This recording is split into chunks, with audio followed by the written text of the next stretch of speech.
வைகாசி விசாகம் 2024 வரலாறு, சிறப்புகள், விரத முறை, வழிபடும் முறை மற்றும் பலன்கள் பற்றி இந்த பதிவில் பார்க்கலாம். வழிபாடு குறித்த உங்களது கேள்விகளையும் சந்தேகங்களையும் கமெண்ட்ஸில் பதிவு செய்யவும். வீடியோக்குள்ள போறதுக்கு முன்னாடி மறக்காம எங்க சேனலை சப்ஸ்கிரைப் பண்ணிட்டு பெல் ஐக்கானை பிரஸ் பண்ணிடுங்க. எங்க வீடியோஸ் உங்களுக்கு பிடிச்சிருந்தா ஃப்ரெண்ட்ஸ் அண்ட் ஃபேமிலிக்கு ஷேர் பண்ணுங்க. மேலும் எதை பற்றிய ஆன்மீக தகவல்களை அறிய விரும்புகிறீர்கள் என்று கமெண்ட் பண்ணுங்க. முருகப்பெருமானுக்கு திதிகளில் சஷ்டி திதி எப்படி ஏற்றதாக உள்ளதோ அதேபோல் நட்சத்திரங்களில் கிருத்திகை நட்சத்திரத்திற்கு அடுத்தபடியாக முருகப்பெருமானால் சிறப்பு பெறும் நட்சத்திரம் விசாகம். வைகாசி மாதத்தில் வரும் விசாக நட்சத்திரத்தில்தான் முருகப்பெருமான் அவதரித்தார். கருணைக்கூர் முகங்கள் 6ம் கரங்கள் 12ம் கொண்டே ஒரு திரு முருகன் வந்து ஆங்கு உதித்தனன் உலகமுய்ய என கந்த புராணத்தில் கச்சியப்ப சிவாச்சாரியார் குறிப்பிட்டது போல உலக மக்களை காப்பதற்காக முருகன் அவதரித்த திருநாள்தான் இந்த வைகாசி விசாக திருநாளாகும். தமிழ் கடவுளான முருகப்பெருமானுக்கு உரிய விழாக்கள் பல விழாக்கள் உண்டு. அவற்றில் மிகவும் சிறப்பு வாய்ந்த நாள் இந்த வைகாசி விசாகமாகும். கொதிக்கும் கோடை காலத்தின் முடிவாகவும் வசந்த காலத்தின் துவக்கமாகவும் கொண்டாடப்படுவதால் வைகாசி விசாக பெருவிழாவிற்கு வசந்த விழா என்று ஒரு பெயரும் உண்டு. வாழ்வில் நம்மை வாட்டும் துன்பத்தில் இருந்து நம்மை மீட்டு வசந்தத்தை தரும் கடவுள் என்பதால் வைகாசி விசாகம் முருகப்பெருமானுக்கே உரிய விழாவானது. வைகாசி மாதம் பௌர்ணமியும் விசாக நட்சத்திரமும் இணையும் நாளே முருகப்பெருமான் சிவபெருமானின் நெற்றிக் கண்ணில் இருந்து அவதரித்ததாக புராணங்கள் சொல்கின்றது.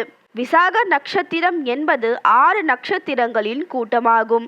இந்த விசாக நட்சத்திரத்தில் பிறந்ததால் முருகப்பெருமானுக்கு விசாகன் என்ற திருப்பெயரும் உண்டு. வி என்றால் பக்ஷி, சாகன் என்றால் பயணம், மயில் மீது ஏறி பயணம் செய்யக்கூடியவர் என்று பொருள். முருகப்பெருமான் தோன்றிய வரலாறு. சிவபெருமானின் 5 முகங்களான ஈசானம், தத்புருஷம், அகோரம், வாமதேவம், சத்யோஜிதம் என்கின்ற முகங்களோடு அதோமுகம் என்கின்ற 6வது முகம் வெளிப்பட அந்த 6 முகங்களில் இருந்து வெளிப்பட்ட தீப்பொறிகளில் இருந்து முருகப்பெருமான் அவதரித்தார். அந்த 6 தீப்பொறிகளையும் வாயு பகவான் சரவண பொய்கை ஆற்றில் கொண்டு சேர்த்தார். அந்த தீப்பொறிகள் எல்லாம் 6 தாமரையில் குழந்தைகளாக மலர்ந்தது. பிறகு சிவபெருமானின் உத்தரவால் 6 கார்த்திகை பெண்கள் அந்த குழந்தைகளை வளர்த்து வந்தனர். பிறகு பார்வதி தேவி தாய் பாசத்துடன் அந்த 6 குழந்தைகளை அணைத்ததும் முருகப்பெருமான் 12 கைகளுடன் 6 முகமுடன் 6 முக சுவாமியாக அவதரித்தார். இதுவே முருகப்பெருமான் பிறந்த வரலாறாகும். உலகம் முழுவதும் பல இடங்களில் முருகப்பெருமான் கோவில் கொண்டிருந்தாலும் திருச்செந்தூர் தலமே வைகாசி விசாகத்திற்கு உரிய தலமாக சொல்லப்படுகிறது. இதை பற்றிய புராண கதையொன்றும் சொல்லப்படுகிறது. பராசர முனிவர் என்ற முனிவர் ஒருவர் வாழ்ந்து வந்தார். அவருக்கு 6 பிள்ளைகள். மிகவும் குறும்புக்காரர்களாக இவர்கள் ஒருமுறை ஆற்றில் குளிக்க சென்றபோது அங்குள்ள நீரை அசுத்தம் செய்து விளையாடி கொண்டிருந்தார்கள். இதனால் ஆற்றில் இருந்த மீன்கள், தவளைகள் உள்ளிட்ட உயிரினங்கள் பெரும் துன்பத்திற்கு ஆளாகின. ஆனால் அவர்கள் தங்களின் செயலை நிறுத்தாமல் தொடர்ந்து ஆற்று நீரை அசுத்தம் செய்யும் வேலையை செய்து வந்தனர். இதனை அறிந்த பராசர முனிவர் 6 என்பது சிவபெருமானுக்கு சமமானது. அதனால் அதற்கு இப்படி அசுத்தம் செய்வது தவறு. ஆற்றினை எப்போதும் மரியாதையுடன் வணங்கி பராமரிக்க வேண்டும் என தனது மகன்களுக்கு அறிவுரை வழங்கினார். ஆனால் அவர்கள் கேட்கவில்லை. மகன்களின் இந்த செயலால் கடும் கோபமடைந்த பராசர முனிவர் தனது பிள்ளைகளை மீன்களாக போகும்படி சாபமளித்தார். தங்களின் தவறை உணர்ந்த மீன்கள் சாப விமோச்சனம் கேட்டனர். அதற்கு பராசர முனிவர் பார்வதியின் கருணையால் நிவாரணம் கிடைக்கும் என கூறி சென்றார். அதற்கு பிறகு சிறிது காலம் ஆற்று நீரில் மீன்களாக அவர்கள் 6 பேரும் வாழ்ந்து வந்தனர். ஒரு நாள் கைலாயத்தில் குழந்தையாக இருந்த முருகப்பெருமானுக்கு பார்வதி தேவி ஞானப்பால் ஊட்டிக் கொண்டிருந்தார். அப்போது முருகப்பெருமானின் வாயில் இருந்து சிந்திய ஒரு துளி பால் பூலோகத்தில் பராசர முனிவரின் மகன்கள் மீன்களாக வாழ்ந்த ஆற்றில் விழுந்தது. இதை சாப்பிட்ட 6 பேரும் முனிவர்களாக மாறி சிவபெருமானை பிரதிஷ்டை செய்து பூஜை செய்ய துவங்கினர். இவர்கள் 6 பேரின் பூஜையில் மகிழ்ந்த ஈசன் திருச்செந்தூர் திருத்தலம் சென்று தவம் செய்தால் திருக்காட்சி கிடைக்கும் என அசரீரியாக கட்டளையிட்டார். அதன்படியே முனிவர்கள் 6 பேரும் திருச்செந்தூர் தலத்திற்கு சென்று தவம் செய்தனர். ஒரு வைகாசி விசாக திருநாளில் முருகப்பெருமான் அவர்களுக்கு காட்சி தந்து சிவபதம் அடையும் வரத்தை அருளினார். இந்த சம்பவத்தை நினைவு கூறும் விதமாக இப்போதும் திருச்செந்தூர் திருத்தலத்தில் 10 நாட்கள் நடைபெறும் வைகாசி விசாக பெருவிழாவின் போது வசந்த மண்டபத்தில் ஒரு தண்ணீர் தொட்டியில் 6 மீன் பொம்மைகளை இட்டு அவர்களுக்கு முருகப்பெருமான் சாப விமோச்சனம் அளித்து ஆட்கொள்ளும் நிகழ்ச்சி நடைபெறுகிறது. வைகாசி விசாகம் இந்த ஆண்டு 22ஆம் தேதி மே மாதம் புதன்கிழமை அனுஷ்டிக்கப்படுகிறது. விசாக நட்சத்திரம் 22ஆம் தேதி மே மாதம் புதன்கிழமை காலை 7:47 மணிக்கு தொடங்கி 23ஆம் தேதி மே மாதம் வியாழக்கிழமை காலை 9:15 மணிக்கு முடிவடைகிறது. பௌர்ணமி திதி 22ஆம் தேதி மே மாதம் புதன்கிழமை இரவு 7:14 மணிக்கு தொடங்கி 23ஆம் தேதி மே மாதம் வியாழக்கிழமை இரவு 7:48 மணிக்கு முடிவடைகிறது. பல சிறப்புகளையுடைய வைகாசி விசாக பெருவிழா இந்த ஆண்டு மே 22ஆம் தேதி கொண்டாடப்பட உள்ளதாக பஞ்சாங்கத்தில் குறிப்பிட்டுள்ளது. ஆனால் மே 22ஆம் தேதி இரவு 7:14 மணிக்கு தான் பௌர்ணமி திதி துவங்குகிறது. மே 23ஆம் தேதி இரவு 7:48 வரை பௌர்ணமி திதி உள்ளது. அதே சமயம் மே 22ஆம் தேதி காலை 7:47 மணிக்கு விசாக நட்சத்திரம் தொடங்கி மே 23ஆம் தேதி காலை 9:15 மணியுடன் நிறைவடைகிறது. இதனால் வைகாசி விசாகம் மே 22ஆம் தேதியா அல்லது 23ஆம் தேதியா என்ற குழப்பம் பலருக்கு உள்ளது. இந்த 2 நாட்களில் எந்த நாட்கள் விரதமிருந்து முருகப்பெருமானை வழிபட வேண்டும்? சூரிய உதய கால நேரப்படி பார்த்தால் மே 23ஆம் தேதி வியாழக்கிழமை விசாக நட்சத்திரமும் பௌர்ணமியும் இணைந்து வருகிறது. ஆனால் அன்றைய தினம் இரவு வரை பௌர்ணமி இருந்தாலும் காலை 9:15 மணியுடன் விசாக நட்சத்திரம் நிறைவடைகிறது.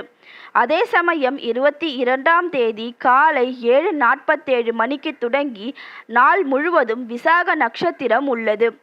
முருகப்பெருமான் அவதரித்தது விசாகம். எனவே அந்த அடிப்படையில் மே 22ஆம் தேதி வைகாசி விசாக நாளாக கணக்கில் எடுத்துக்கொண்டு பக்தர்கள் விரதத்தை கடைபிடிக்கலாம். எல்லா முருகப்பெருமானின் ஆலயங்களிலும் குறிப்பாக 6 படை வீடுகளிலும் வைகாசி விசாகம் சிறப்பாக கொண்டாடப்படும். குறிப்பாக திருச்செந்தூர் தலத்தை அடிப்படையாக வைத்து கொண்டாடப்படும். அன்றைய தினம் திருச்செந்தூர் கோவிலில் நள்ளிரவு 1 மணிக்கு நடை திறக்கப்பட்டு சிறப்பு அபிஷேக ஆராதனைகள், உதய மார்த்தாண்ட பூஜை, விஸ்வரூப தரிசனம் உள்ளிட்ட வைபவங்கள் நடைபெறும். மாலை 4 மணிக்கு மூலவருக்கு சாயரட்சை தீபாராதனை, தொடர்ந்து 4:30 மணிக்கு உற்சவர் ஜெயந்திநாதர் தங்க சப்பரத்தில் வசந்த மண்டபத்தில் எழுந்தருளி மேல் சொன்ன வரலாறு போல முனிவரின் குமாரர்களுக்கு சாப விமோச்சனம் வழங்கும் நிகழ்ச்சி நடைபெறும். அதைத் தொடர்ந்து வள்ளி தெய்வானையுடன் தங்க சப்பரத்தில் ஜெயந்திநாதர் திருவீதி உலா வரும் வைபவம் நடைபெறும். முருகப்பெருமான் தீப்பொறியிலிருந்து அவதரித்த தினம் என்பதால் அவரை குளிர்விக்க பக்தர்கள் எல்லா முருகப்பெருமானின் ஆலயங்களிலும் காவடி, பால்குடம் ஏந்தி வந்து தன் பிரார்த்தனைகளை செலுத்துவர். திருச்செந்தூர் தலத்தில் பாலபிஷேகம் மட்டுமல்லாமல் கருவறையில் தண்ணீர் நிரப்பி ஆத்ம சாந்தி அபிஷேகமும் நடைபெறுவது சிறப்பு. நீங்கள் கோவிலுக்கு சென்று வழிபாடு செய்தால் உங்களால் முடிந்ததை அபிஷேகத்திற்கு வாங்கி தந்து 2 தீபம் ஏற்றி வைத்து வழிபாடு செய்துவிட்டு வரலாம். கோவிலுக்கு செல்ல முடியாதவர்கள் வீட்டில் விரதமிருந்து வழிபடும் முறை. வைகாசி விசாக தினத்தன்று அதிகாலை எழுந்து வீட்டையும் பூஜை அறையையும் சுத்தம் செய்து, நீங்கள் முருகப்பெருமானின் சிலை வைத்து பூஜை செய்பவர்கள் என்றால் பால், தயிர், பஞ்சாமிர்தம், இளநீர், தேன், சந்தனம், விபூதி, பன்னீர் கொண்டு அபிஷேகம் செய்யலாம். படம் வைத்து பூஜை செய்பவர்கள் என்றால் படத்தை துடைத்து பொட்டு வைத்து முருகப்பெருமானுக்கு உகந்த செவ்வரளி, செம்பருத்தி, வில்வம், வாசனை மலர்கள் சாற்றி ஷட்கோண கோலமிட்டு 6 நெய் தீபம் ஏற்றி வைத்து வழிபாடு செய்யலாம். நெய்வேத்தியமாக தேன், தினை மாவு, பஞ்சாமிர்தம், சர்க்கரை பொங்கல், பாயாசம் வைக்கலாம். பிறகு முருகப்பெருமானின் 108 திருநாமங்கள் கொண்டு அர்ச்சனை செய்யலாம். முருகப்பெருமானின் 108 திருநாமங்கள் டிஸ்கிரிப்ஷன் பாக்ஸில் கொடுக்கப்பட்டுள்ளது. அல்லது கந்த சஷ்டி கவசம், கந்தகுரு கவசம், சண்முக கவசம், வேல் விருத்தம், மயில் விருத்தம், கந்தர் அலங்காரம் என்று உங்களுக்கு எது தெரியுமோ அதை பாராயணம் செய்யலாம். இவையெல்லாம் சொல்ல தெரியவில்லை என்றாலும் ஓம் சரவணபவ எனும் திருமந்திரத்தை 108 முறை சொல்லலாம். பிறகு தீபதூப ஆராதனை செய்து பூஜையை நிறைவு செய்யலாம். பலன்கள்: முருகப்பெருமானை வைகாசி விசாக தினத்தில் வழிபடுவதால் குழந்தை பாக்கியம் கிடைக்கும். குடும்பத்தில் இருந்த பிரச்சனைகள், குழப்பங்கள் நீங்கும். கணவன் மனைவி ஒற்றுமை அதிகரிக்கும். தீய வினைகளிலிருந்து முருகப்பெருமான் உங்களை காப்பார். தொழில் மேம்படும். உடல் நலம் மேம்படும். வாழ்க்கையில் மகிழ்ச்சியை மீட்டெடுத்து உங்கள் ஒற்றுமையை மேம்படுத்துவார். சுக்குக்கு மிஞ்சிய வைத்தியமில்லை, சுப்பிரமணியனுக்கு மிஞ்சிய தெய்வமும் இல்லை. எனவே வைகாசி விசாக திருநாளில் முருகப்பெருமானை உள்ளன்போடு வழிபட்டு அவரின் திருவருளை பரிபூர்ணமாக பெறலாம். வெற்றிவேல் முருகனுக்கு அரோகரா. திருமுருகனின் திருவடி சரணம். சர்வம் சிவார்ப்பணம், சர்வம் கிருஷ்ணார்ப்பணம். உங்கள் பொன்னான நேரத்தை சுஹாஸ் ஆன்மீக மையம் யூடியூப் சேனலில் செலவிட்டதற்கு நன்றி.